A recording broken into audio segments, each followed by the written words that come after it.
Hey listeners, thanks for dropping in. I'm Christy. And I'm Melissa, and this is Buried Motives, where we dig deep into the details of some of the most gruesome Dirtbag murderers.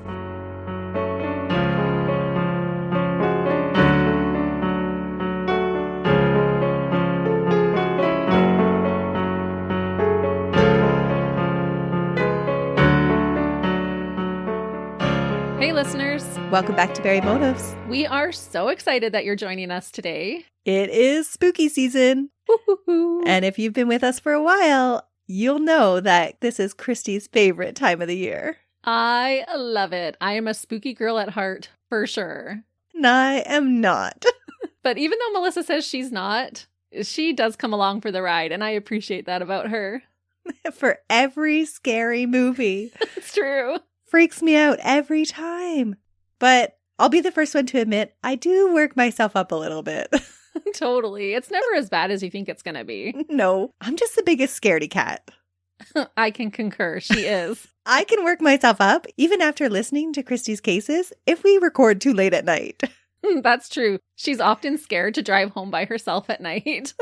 Or even if we want to go see a scary movie, she's like, we have to see a matinee or I can't go.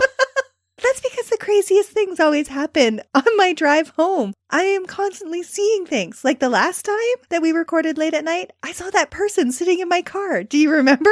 Yes, how can I forget? I am sure it was just my own reflection, but it totally freaked me out. Yeah, but the hairstyles didn't match. That is true. It was very creepy, listeners. I walked out of Christy's house after recording, and it was late. Really, really dark. And I walked past my car, and I looked in the passenger seat, and there was a woman sitting in my passenger seat. She just showed up for a second, and then she was gone. And I did a double take, and I was like, no, Melissa, you're just being a scaredy cat. You just saw your own reflection. So then I got seated in the driver's seat, and I started thinking, wait a minute. The person that I had seen sitting in the passenger seat had their hair down, and I was wearing my hair up that night. It couldn't have been my reflection. It couldn't have been. So then the whole way home, I was totally freaked out. Yeah, Melissa let me know about that and was very animated in her description of what had just happened. It freaked me out. Rightfully so. Well, sometimes I think I just work myself up. But I think that's what happened while researching this case. It was a little creepy. Of course, there's that fact that the dirtbag in this case chose to commit his crime on Halloween. In the cold Canadian air, he used the shroud of darkness to take a life, using the shrieks and squeals of other trick-or-treaters to hide the ones of his victim. Oh, that is always so freaky. Because with Halloween, you can walk down a street all bloody holding a dagger, and nobody's going to think anything of it. No, that's what made it so creepy. And then he just disappears into thin air. Obviously, he didn't really, but that's what it seemed like to the police. And then there was the fact that there are a lot of similarities between the victim's interests and yours. Mine? Yes. She loved Halloween and RuPaul's Drag Race. Oh, man. She loved life and always was up for a little bit of fun, even if the fun was a little bit immature. Who, me? Yeah. This young woman, whose murder we're going to talk about today, seemed to be my own friend. Oh, no. Mm-hmm. This is a little eerie. Yes. And then the tragedy of it all hit home just a little bit harder when I found myself only an hour away from her memorial site while on vacation. Oh. I made a side trip to pay my respects to the memorial site of the beautiful 18-year-old Taylor Van Diest and the person she was to so many people. Oh, that's so sad. When you see those memorials too, it just totally brings it to life. It absolutely does. She was taken away much too early by the dirtbag, Matthew Foerster. Matthew Stephen Foerster was raised by his father, Stephen Roy Foerster, in the interior southern region of British Columbia, Canada. It is known as the Okanagan, and it is a very pretty area of Canada that is very popular in the summer because of its warm lakes and its picturesque scenery.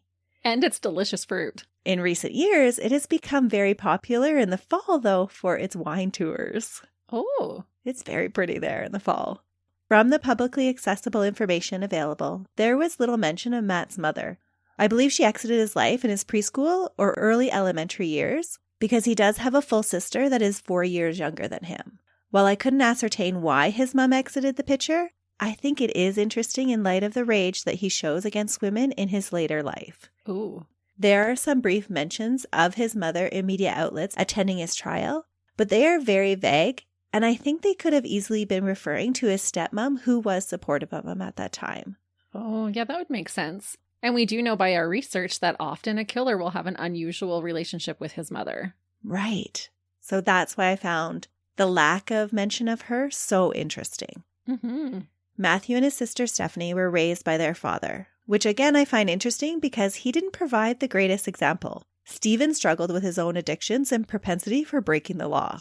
He had been known to the local police since he was a teen himself when he stole a car at the age of 15.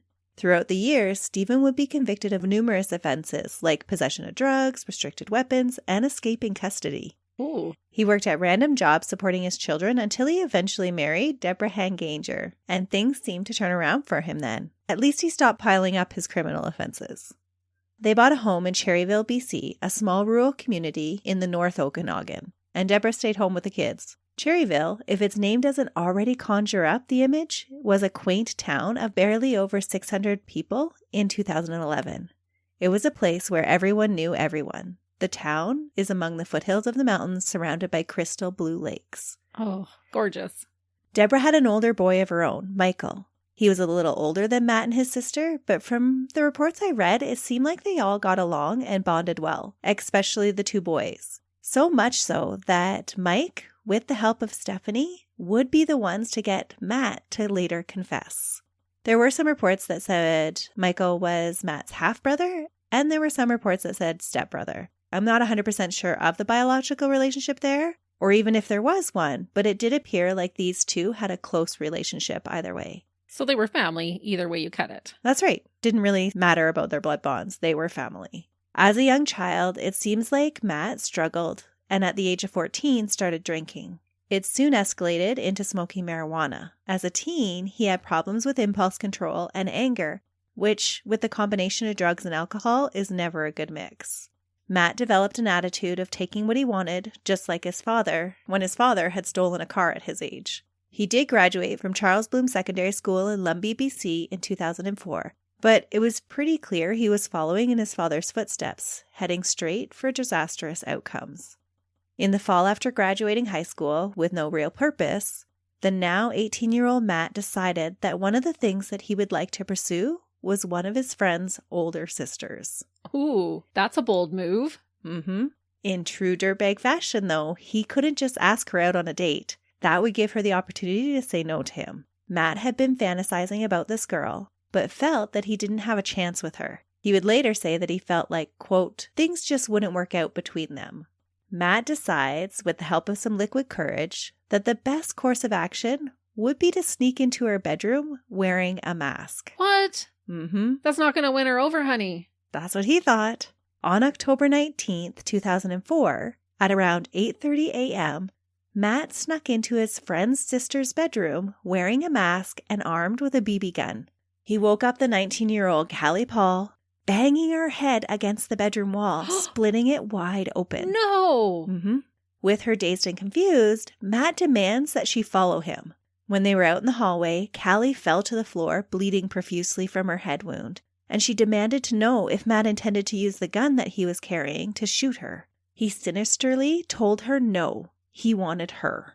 That's when she started to scream. Oh. She thought she was going to pass out and was probably terrified of what would happen to her if she did, so she kept on screaming.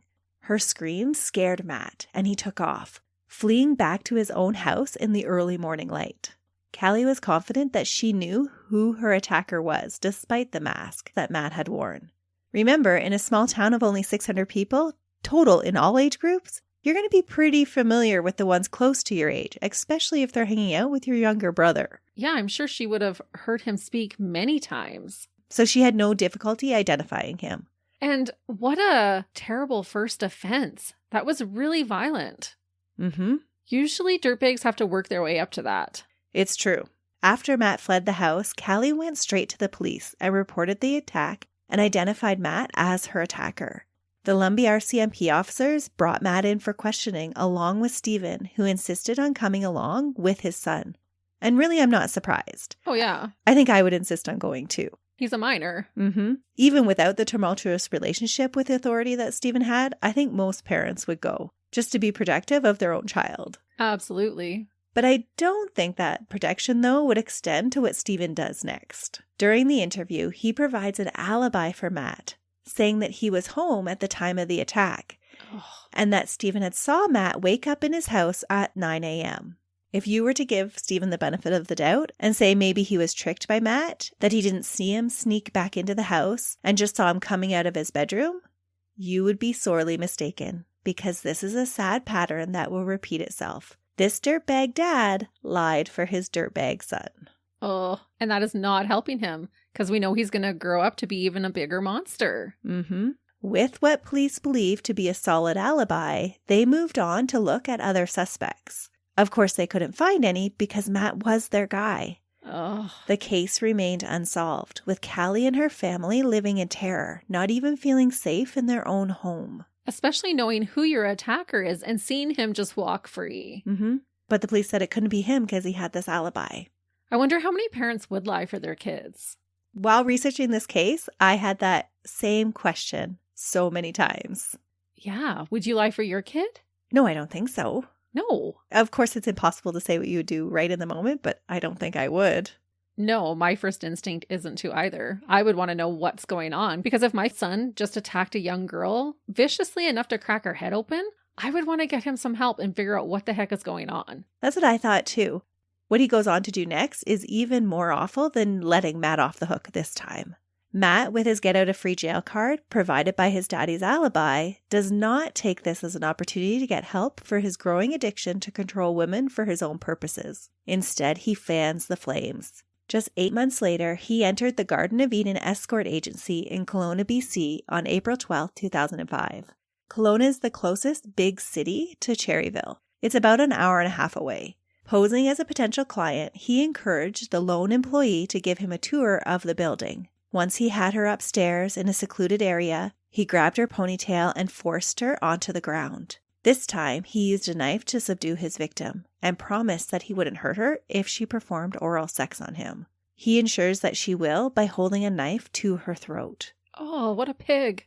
Next, he forces her onto her stomach, onto one of the massage tables, binds her hands with duct tape, and sodomizes her. No. He's barely even an adult right now. No, this is what he does when he's still a teenager.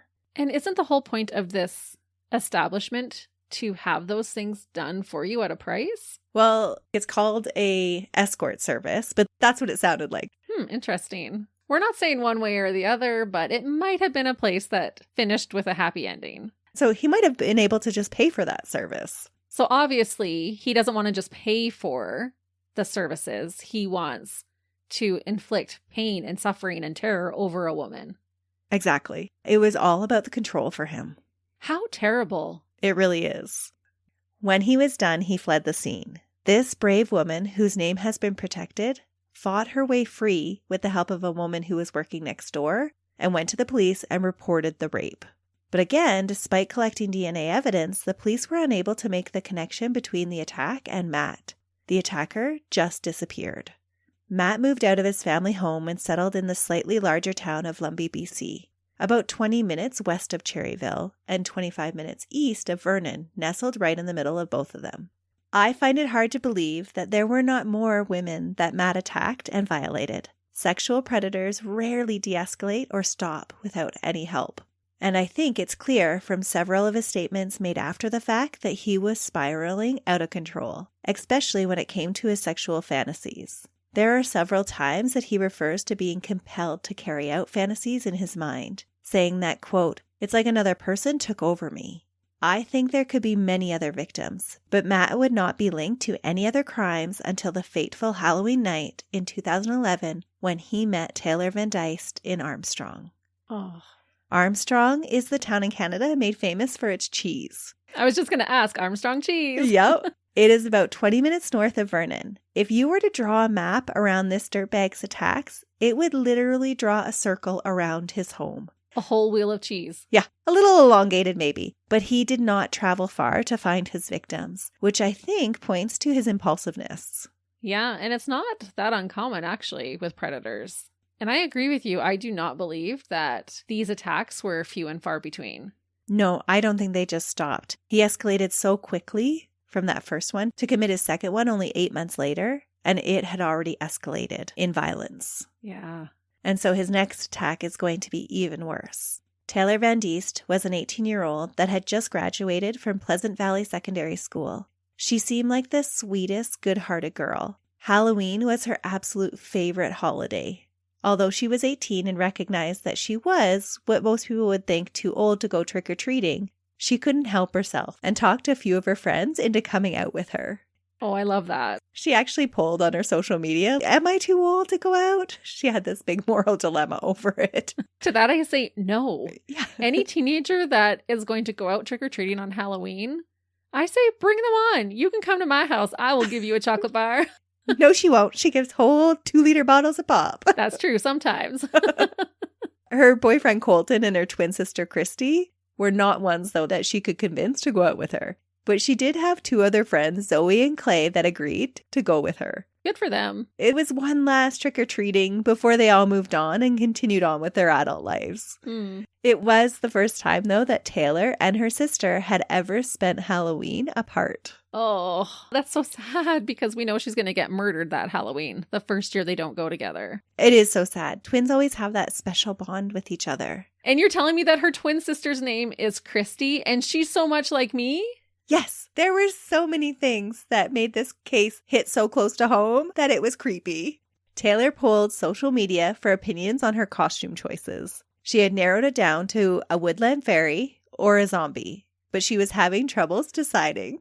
I love that. I love how different those are. She should have went as a zombie woodland fairy. Well, in the end, her love for the Walking Dead TV show won out, and she spent the afternoon getting ready. She put on her costume of jeans and a white shirt covered with a loose purple blouse that was torn artistically and had fake blood applied in all the right places. While texting back and forth with her friends, making plans, she did her makeup just right, giving her the eerie look of death with open, gaping wounds. It sounds awesome, but it's also so eerie since we know what's coming. Taylor had texted that Zoe was on her way and that together they would meet at Clay's house around 6 p.m. After playfully texting her boyfriend Colton about sharing her loot when she got back that night, Taylor left her house around 5:45 p.m., right after she had her mom take a picture of her in her costume. Oh. She was obviously proud of her handiwork. She looked awesome. Her mom said goodbye and told her to be safe, just like she always did. It was a short distance between Taylor and Clay's house. To this day, no one knows why she didn't wait for her friend Zoe that night. For some reason, she struck out on her own. Maybe thinking that she would meet her along the way. Or maybe she was just excited to collect candy and wanted to get started. Taylor walked the path that was well known to her and took a shortcut that was used by a lot of people between Rosedale Ave and Pleasant Valley Road along the train tracks just as the sun was setting low on the horizon. Oh. At 6:02, Taylor sent her boyfriend a text message that read, "Being creeped." This was Taylor's wording that the couple had used before when somebody was checking them out. But what was unusual about this text was that it was misspelt, and it gave the impression of being typed in a hurry. Taylor had written CRREPED, doubling the R and writing only a singular E. Taylor was a meticulous speller, even when it came to texting. Oh, no. Unfortunately, this little mistake was only picked up on a short time later when Taylor did not meet up with her friends. When Taylor didn't show up at Clay's house, at first they thought that she was just running late, but that wasn't really like her. It didn't take long before they began to get worried. Taylor was not answering any text. Again, very unusual behavior for her. She was always prompt to reply. They started calling around to see where she was. They notified her boyfriend, her sister, and her mom, and no one knew where she was. Oh, what a panic. Somewhere during her 15-minute walk, she had disappeared. Around 7:30, some local boys alerted Taylor's sister, Christy, that they had found Taylor's phone on the railroad tracks. Christy and Taylor's friends met up with the boys and recovered her phone a short time later and began searching the area. Knowing that Taylor would never leave her phone behind, they notified the police, and those out on patrol began to keep an eye out for an 18-year-old girl dressed as a zombie. Oh. At 8:45 that night, Colton and Zoe found Taylor laying face down in the ditch among bushes by the tracks. The left side of her head rested against a metal pipe. She was less than a kilometer from her home. Oh. She was alive, but having trouble breathing. Her friends knew that she was injured, but they didn't really know exactly the extent of her injuries because there were the real injuries mixed in with all the fake zombie ones she had created. Oh, right. It was very clear, though, that she was in trouble.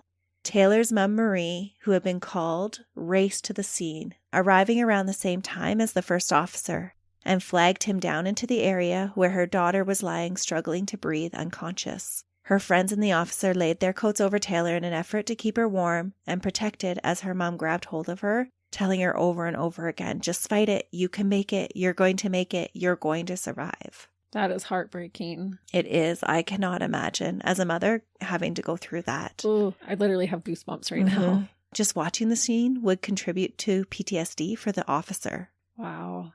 And you would just have that hope, oh, they found her, she's alive, and you would not want to believe that she's not going to make it. It's so true.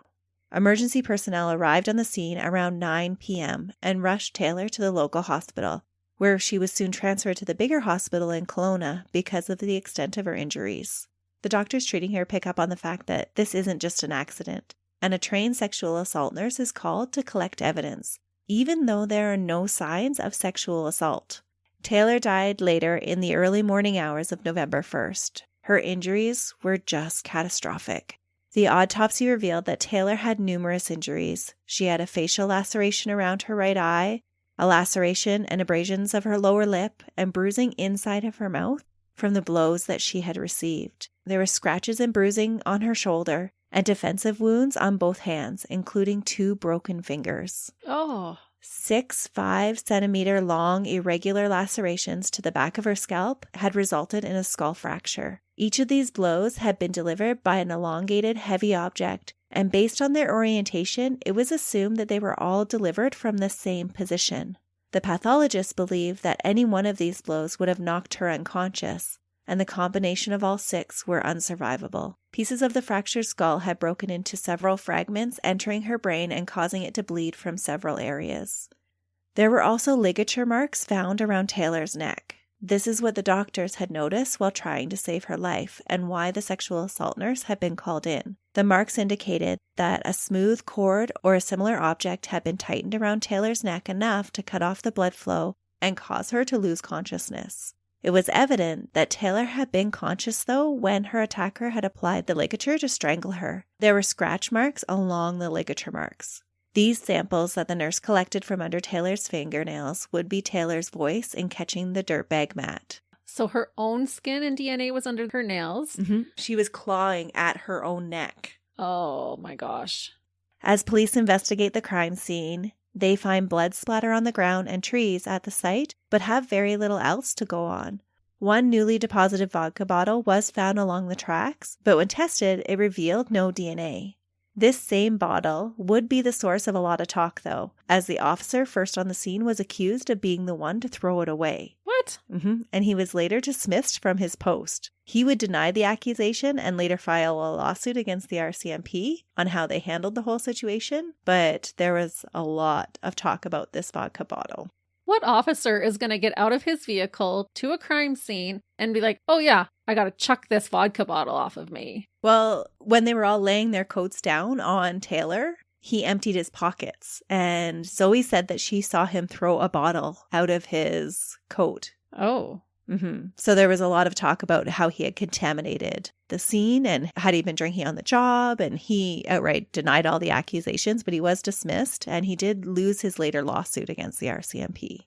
Oh. So he might have kind of forgot it was in his pocket, and then when he went to put the jacket down was like, oh crap, I got to get rid of this. Yeah, it wasn't the only thing that he emptied out of his pockets. He had collected all of his personal keys and stuff like that out of his pockets. He would later say it was a box of pens that he threw away, and the prosecution tried to use this as evidence that he had been drinking that night. But he said he threw a box of pens, and there were pens scattered about. There's no record in the evidence log of any pens being collected. They were later found in the same evidence bag as his coat. So his coat was put into an evidence bag, and then during his court trial, they brought out the evidence bag with his coat there's pens. Oh. Then they did this whole dramatic reenactment with his coat on. Could the pens have actually been still in his pocket and come out in the bag? But they couldn't have. And so they think that maybe they just logged it with his coat and never mentioned them. Right. Did he go back and tamper with evidence and put the pens in there? Yeah, who knows? Big rabbit hole. But there is this whole thing about the RCMP officer. It's actually pretty sad. Both of him and his wife were both RCMP officers. And after this whole ordeal, they both went off on stress leave. Oh, it would be, especially if he wasn't drinking on the job. Yeah. And this was a misallegation. Mm-hmm. But it was taken very seriously. As it should be. Mm-hmm. During the police investigation, they canvassed the neighborhood and they learned that 2 distinct screams were heard by neighbors shortly after 6 p.m., but they had all just been chalked up to the usual kind of antics that go on a Halloween night. The last thing from everyone's mind was something as sinister as murder. Yeah, I wouldn't think anything if I heard some kids screaming at 6 o'clock, prime trick-or-treat time on Halloween. That's right. And so these few witnesses felt awful afterwards. Oh, you would. It's not their fault, but you would. Yeah. Taylor's family and friends and the whole community of Armstrong mourned for Taylor, and they struggled to come to terms with what had happened in their sleepy little town. An unknown stranger had appeared out of nowhere and attacked one of their beloved children, for no apparent reason at all. Most were in shock, thinking that nothing like this could ever happen in their small town, and fear set in. The fear only increased a week after Taylor's death.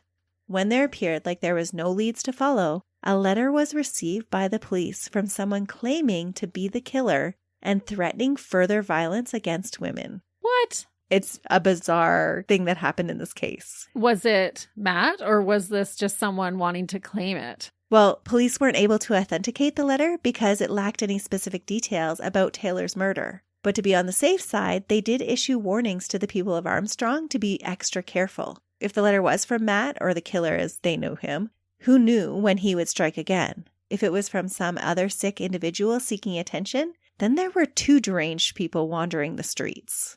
Oh yeah, that's a scary thought too. Mm-hmm. Either way, this is not good. No. The mayor of the town issued a letter warning people not to walk outdoors at night and opened the arena as a safer environment for people to gather or exercise or do what they needed to do.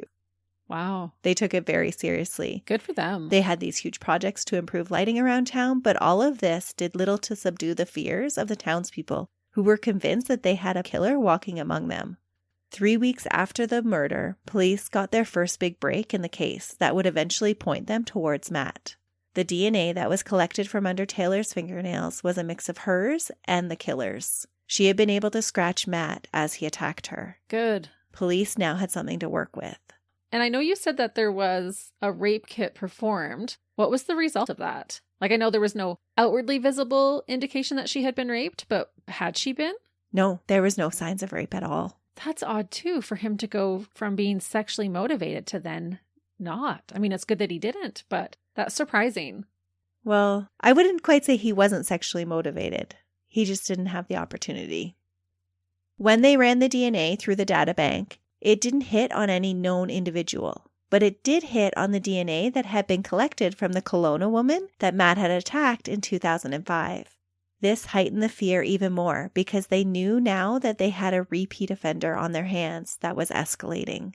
Police were desperate to find their guy, and they pull out all the stops.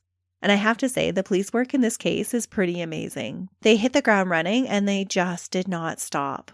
Police tried to push the laws and appeal to run family DNA. This would have allowed investigators to search for close, partial matches in the genetic databases. This, unfortunately, though, is not allowed in Canada. But at the time, it was being used in several different countries. There is a lot of research to show that crime often runs in families. One study conducted in the United States showed that 30% of men in the prison system have brothers who are also incarcerated. Ooh, like the Raines brothers? Exactly. Just like the Raines brothers. Unfortunately, though, it just wasn't an option for the police in this case. In Canada, it's not allowed because of the privacy laws, but RCMP representatives have lobbied for the right to use family DNA searches. It totally should be allowed. It's ridiculous, actually. If you're investigating a vicious attack or a murder, it should be allowed.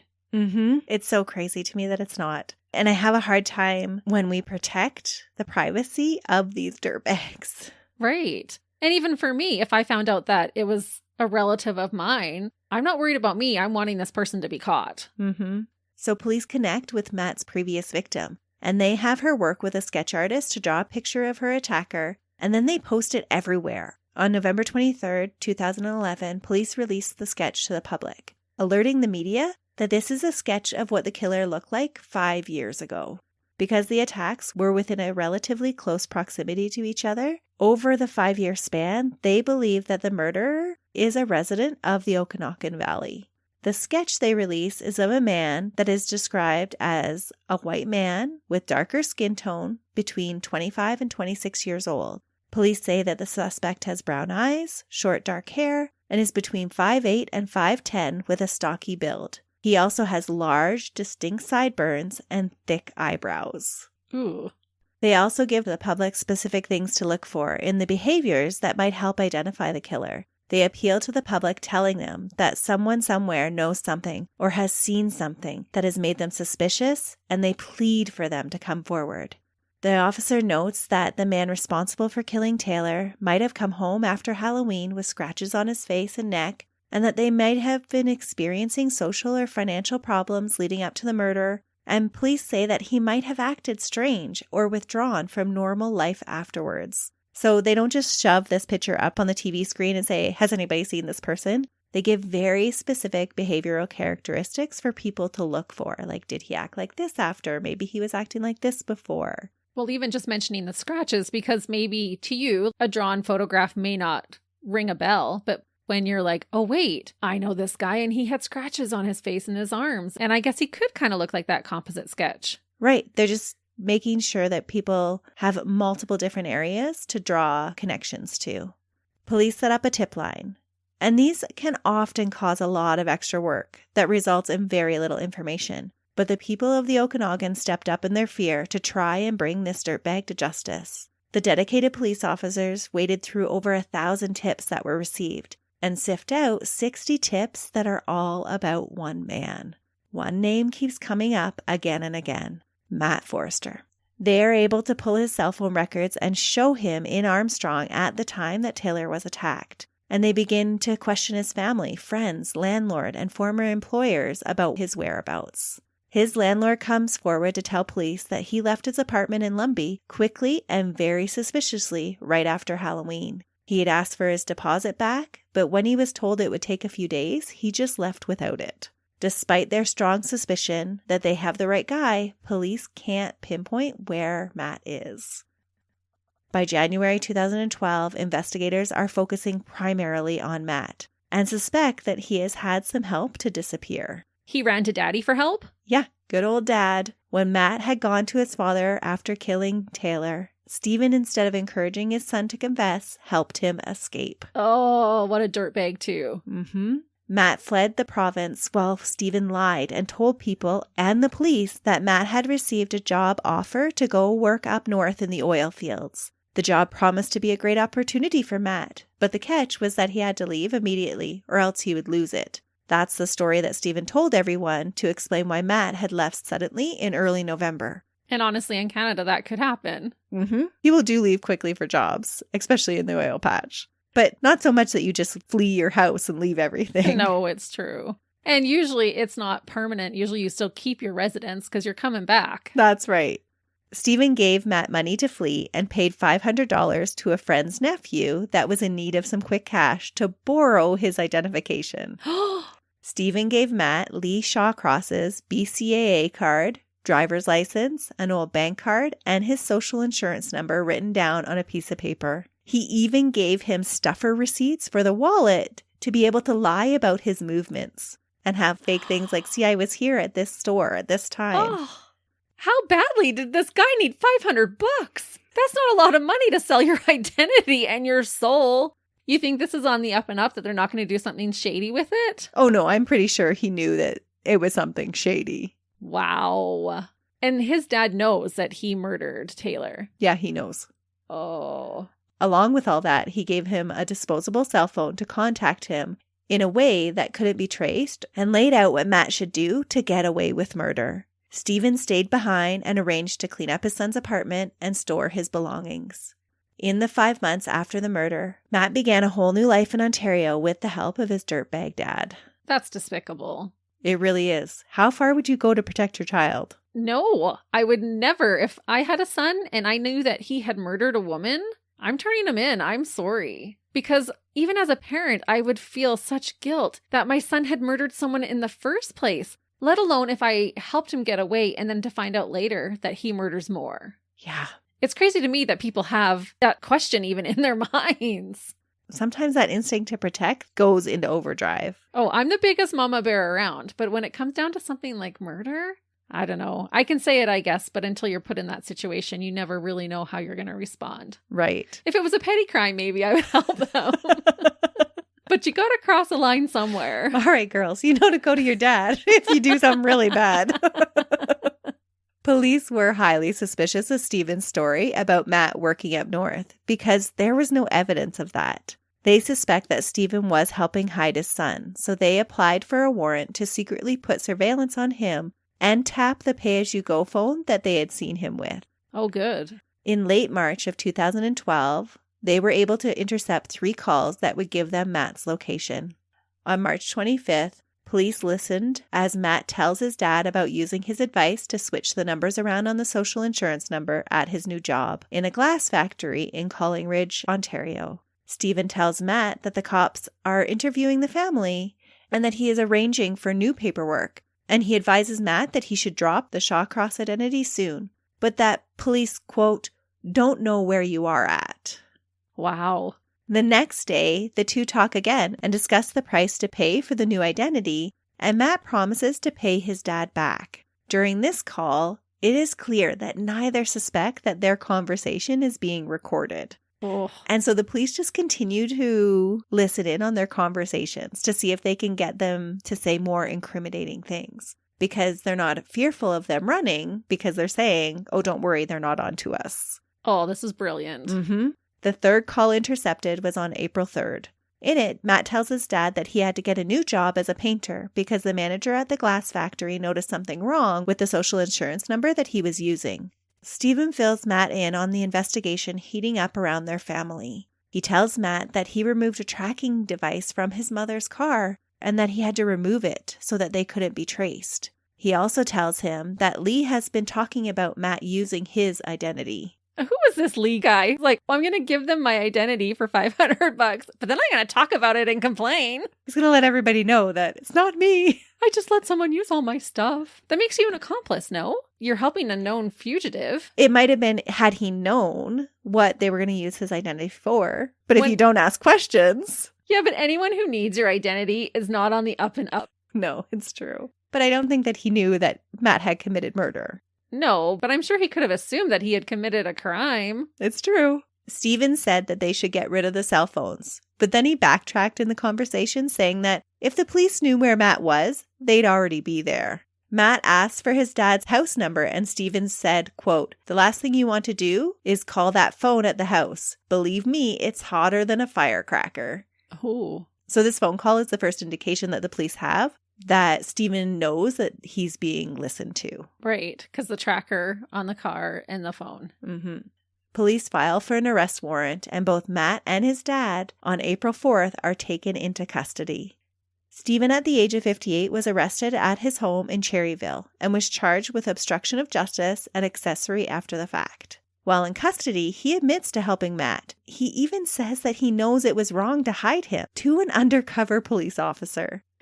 The undercover cop asked him why he didn't just send his son to Mexico, and Stephen said that he thought about it, but decided, quote, jails in Mexico were worse for his son. But does that mean that he believes his son's going to continue to commit crimes, and that's why he would get arrested in Mexico? Because he's not going to go to jail in Mexico for the crime he committed in Canada. I think there is several statements made by his family members later that indicate that they knew he had a problem with aggression against women. Oh, but that just makes what his dad's doing even worse. Mm-hmm. Because he's putting so many other women at risk. Right. And he would rather save his son than preserve those future victims. Right. You know what should happen to his dad? The same thing that happened to the girl in the parlor. And then maybe to have some understanding as to how horrible the acts that his son is actually committing. And what he's potentially putting women through. Yeah. There, I said it. I put it out there. And that's why I had to put everything that his dad did in here. I couldn't just make it about Matt. No. Because his dad's a dirtbag. Yeah. He's knowingly letting his son be a predator. I'm going to help you, son. Don't worry. Yeah. You can get to all the women you want in your life. Sickening. Mm-hmm. Matt was arrested at a Collingridge motel, much to the shock of his new friends that he was making there. A Collingridge convenience store owner said that Matt regularly visited his shop to buy cigarettes in the beginning of December and continued through February. Eerily, in his statement, he says, quote, "I've seen him with a couple of girls." A 22-year-old woman, a local bartender, had thought that Matt was a nice guy and considered him a friend. After the fact, she did say that there were things about him that were suspicious, like introducing himself as Matt at the bar and then to other people as Zach around town, all the time using Lee Shawcross's name at his Georgian employment agency. She was incredibly grateful that she had followed her gut and turned down Matt's invitation to go on a hike with him. Oh. She said, quote, "Just glad I didn't because it would have been just the two of us. Who knows what would have happened? If Matt's urges would have surfaced again, this poor woman, Elizabeth, could have been his next victim." Oh, I wholeheartedly believe she would have. Mm-hmm. I do not think he was inviting her on a hike to get to know her better. She wouldn't have survived it. Yeah. Matt, at 26, was brought back to BC and charged with second-degree murder and 5 others, including sexual assault, unlawful confinement, break and enter, and assault with a weapon for his previous crimes in 2004 and 2005. Good. On April 6, Matt was interviewed for 7.5 hours by the RCMP. During the interview, Matt is emotional and at times sobbing as officers skillfully get him to tell them more and more, using every tactic available to them. At first, Matt gives little more than one-word answers. While admitting to feeling bad about killing, he doesn't share any details with police. He is overly concerned about how everything will affect his family members and asks to see them repeatedly. Police use this to their advantage and arrange for Matt to have some communication from both of his siblings. Unlike their dad, both try to convince Matt to do the right thing and fess up to what he has done. A recording from his sister is played for Matt. She tells him, quote, "I love you very much. You'll always be my big brother. Just be honest and do the right thing." His brother Mike is brought into the interrogation room and pleads with Matt to do the right thing, saying, quote, "Whatever happened hasn't just hurt our family, but other people's too." He says, quote, "What you can do is get some peace of mind." Something very interesting that comes up during the conversation between the two brothers is what appears to be a previous knowledge of Matt's urges to dominate women. Mike says he should have listened earlier and that Matt, quote, "can't control this anymore. You're going to hurt more girls." Oh, what a sad realization for them. But this is what decent human beings do. They encourage their loved one to turn themselves in and to tell the truth because they know he'll keep doing it. Right. And to get help. Right. You're showing more love for your brother or your family member doing that than aiding and abetting. Yes. I thought it was very interesting to see the two sides of the family and how each of them expressed their concern and love for him. Right. One was willing to hide him, and the other was like, no, we need to get you help, and we need to confess and do the right thing. Right.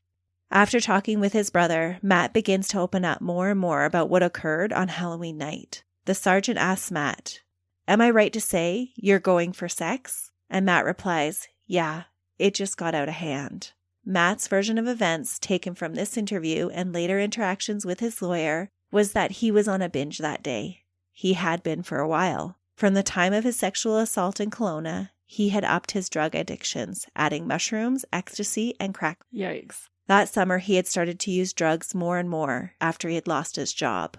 And he had even tried to deal drugs, but instead he had consumed all of his product. No way. Mm-hmm.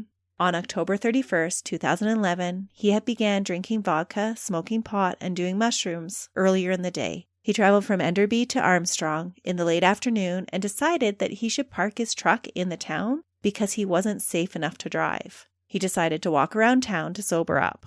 Around 6 p.m., he saw Taylor walking along the road near the tracks and he started following her. Oh. He talked to her for a few minutes, trying to proposition her for sex. When she refused, he said he pushed her to the ground and just freaked out when Taylor started to scream. His version of the attack is very vague and disjointed, but he admits that he and Taylor had a, quote, scuffle that took them into the bushes where she was later found, and that he hit Taylor with a sturdy metal flashlight an unknown amount of times. He also says that he tried choking her with his hands, but she fought back, so he wrapped a shoelace around her throat.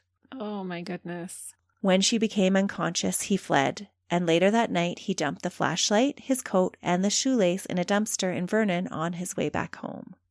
What I find interesting about his version of events is that he talks about hitting her first and then choking her with his hands and using the shoelace. The evidence, while not conclusive, would suggest that he actually choked Taylor first, then attacked her with the flashlight.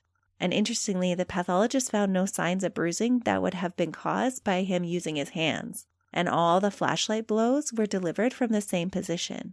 So it makes me doubt his version of events a little bit.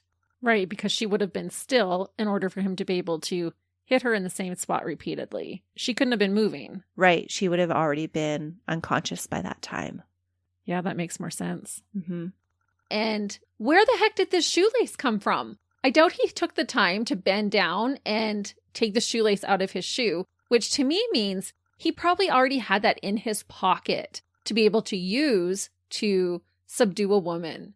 That's what I think the evidence points to, is that he immediately tried to start strangling her first. Right. And the fact that he had that shoelace on his person for that purpose, to me, speaks premeditation. Absolutely it does.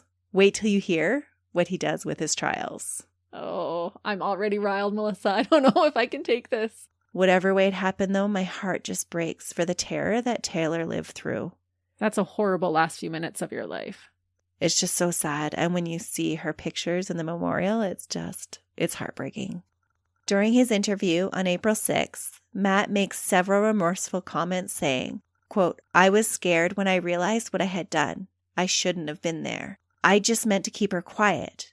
I didn't want it to happen like this. I feel terrible about how everything worked out since. I wish I could change it, turn back time, but I can't. I feel really bad for her and her family, how everything worked out. If I could, I'd take it all back." I almost started to feel for him a little bit until he said, quote, "I feel like I'm a good person. I'm just messed up. And sometimes I don't know what I'm doing until later. I know I have a problem, but spending years in jail is not going to help." I thought, you dirtbag, how remorseful can you be if you don't think being held accountable is going to help? Yeah, I didn't even start feeling sorry for him at the beginning. My nose has been turned up the whole time you read his quote. But I'm sorry, that is just selfish. You know you have this problem. You're admitting, yeah, I'm going to hurt women. You saw the force that it took to just crack a girl's head open. You knew exactly what you were doing. You're not entitled to her body. You're not entitled to her life. And if you think, oh, jail's not going to help me, so I'm just not going to turn myself in and just keep hurting these women. No, I'm sorry. You're a monster and you know it and you don't even care. Yeah, but he puts on a good act about being remorseful and being all teary and blubbery. No. If you're remorseful too, you're not using 10 different names and trying to hide. And trying to get away with it. Yeah, give me a break.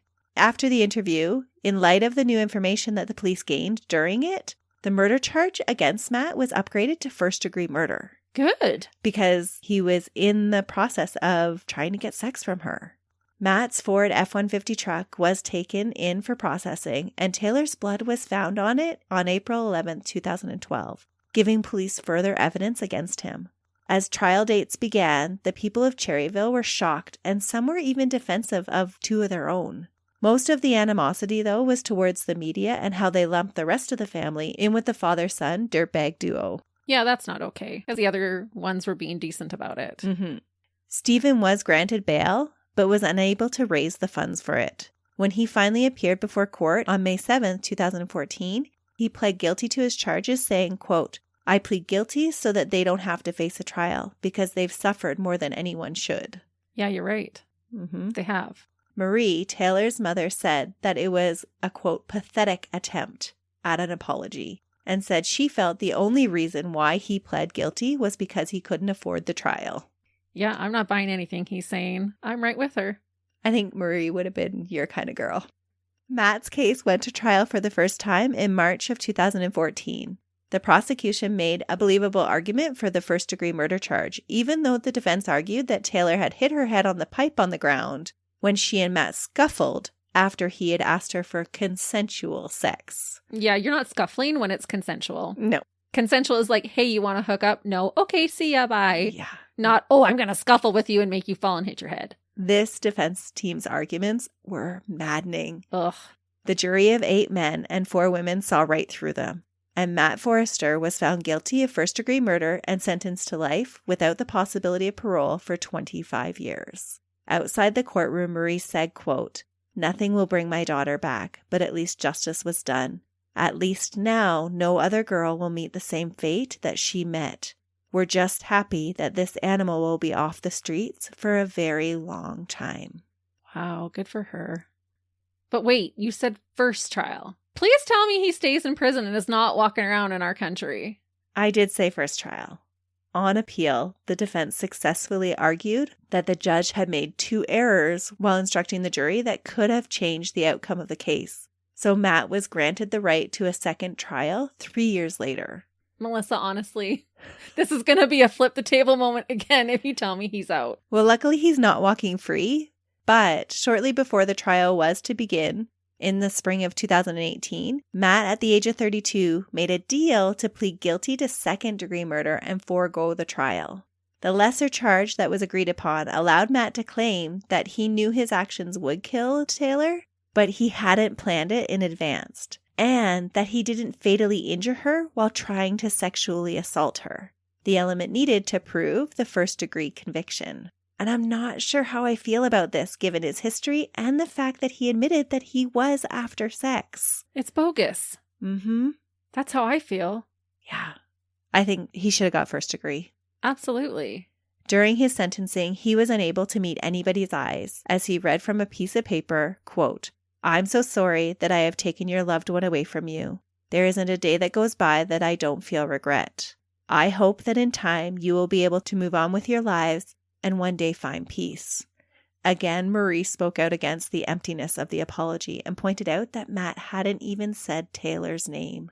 She said, quote, "I don't think he feels remorse. I don't think they should let anyone out who still poses a threat to society. Women shouldn't have to walk around afraid." Oh, 100%. That's so true. And if you are feeling so much remorse every single day of your little pathetic life, why are you making a deal? Mm-hmm. Why are you not wanting to be punished for what you did? Be held accountable. Yeah. It was first-degree murder. Mm-hmm. And he had fled for 5 months and appeared to actually be living up life in the same pattern that he had been, drinking and trying to pick up women. Yeah. And not being able to say Taylor's name means he didn't even view her really as a person. Yeah. She was an object that he wanted, and when he didn't get it, he destroyed her. It's so sad. On June 5th, 2018, after hearing the victim impact statements, the judge agreed to the sentence that had previously been agreed upon by both the prosecution and the defense. A life sentence with no eligibility for parole for 17 years. So essentially, he's able to apply for parole 7 years earlier. Yeah, that's not okay. Matt also received 6 additional years for each of his attacks on the other women, but they are both being served concurrently with his murder sentence. Oh, concurrently should not be a thing. No, they should all just get added together. They should. Matthew Foerster will be eligible to apply for parole on April 4th in 2029 at the age of 43. There is a clause in the law, though, that would allow him to apply in 2027, but it seems unlikely that he would be granted it. But we've seen that happen before.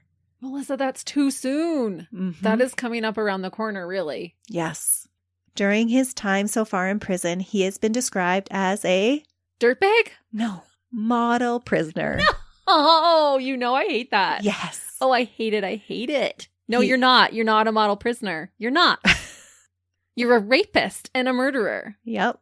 He has taken part in rehabilitation programs, and his last known location was the medium security prison in Abbotsford, BC. His only known difficulties in jail were mentioned in his father's court proceedings. Matt had been the target of an attack in prison, and his father, who was incarcerated at the same prison, defended him against an assault by throwing coffee in the other inmate's face. Both Matt and the other inmate were burned to the point of blisters by the hot coffee. puke in my mouth. So he's still trying to protect his son, even though they weren't supposed to have any contact in jail. Yeah, what is that all about? I don't know. As a parent, I know we have this overwhelming urge to protect our children, but for this duo, I'm not sure Stephen's interventions were even actually helping his son in the long run. No, in my eyes, Stephen's partly responsible for his son's actions because he knowingly is trying to help him and allow him to continue being a dirtbag. Mm-hmm. Stephen has now served his sentence and has been released. His marriage to Deborah has fallen apart since the charges. She was unable to stand by him, but now he's just a free man. In 2013, a 185-meter memorial trail was opened along the tracks in Armstrong, where Taylor was walking that fateful night. The idea was Christie's. The path was created by the Van Diest family with the help of the city and Kelowna Pacific Railway, and of course the community that had always been so supportive.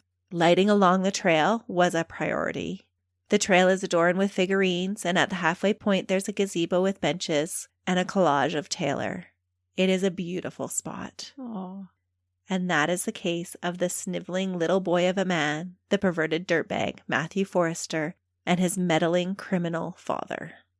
I just feel so much for Taylor and her family. This case got me riled. It's just such a sad and tragic thing to happen.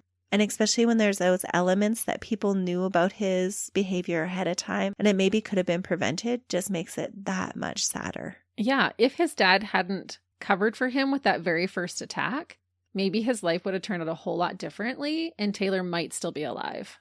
Oh, 100% she would still be alive. Mm-hmm. He could have went on and got help and prevented 2 other women's attacks. Right, because he even said himself he recognized he had these urges and this problem.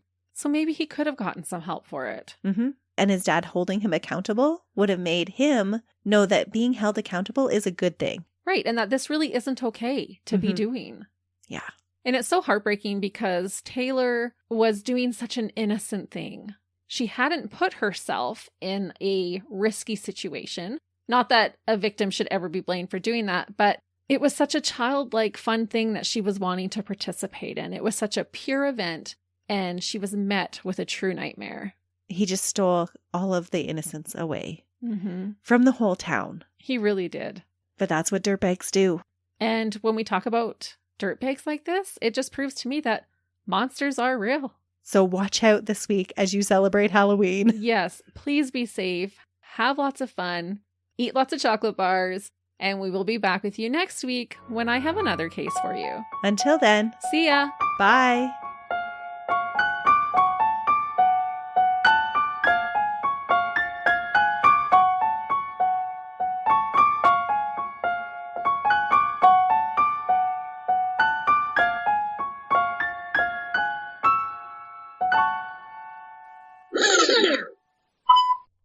Let's try this again. Okay, I'm creating a new trip name.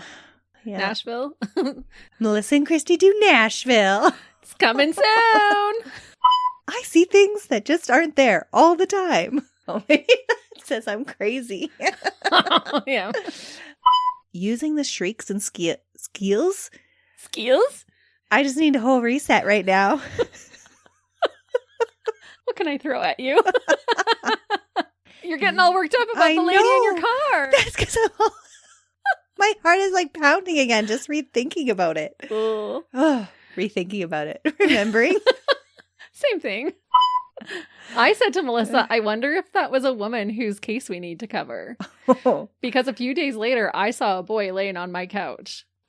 How else are you going to get all that candy? Right? I don't think you're ever too old to go trick-or-treating. Agreed. My mic just moves like randomly. It's the ghosties, Christy. It might be. It was just moving. The Wow. next day. Sorry. The Wow. next day. Okay, I won't say Okay, it. go ahead. Wow. That's all you had. Yeah. Oh, man. Here, I'm like, okay, what's she going to say now? Wow. He was putting other women at risk. Punch that guy. I'm so mad at the dad. So true. He's 56 or whatever. He should know better. Mm-hmm. You're dang near a grandfather age. Well, luckily he's not walking 3. Oh. 3. He's walking 4? Where is something I can throw at you? I need like some stuffies by me. Or some wrestlers. You did this to me before.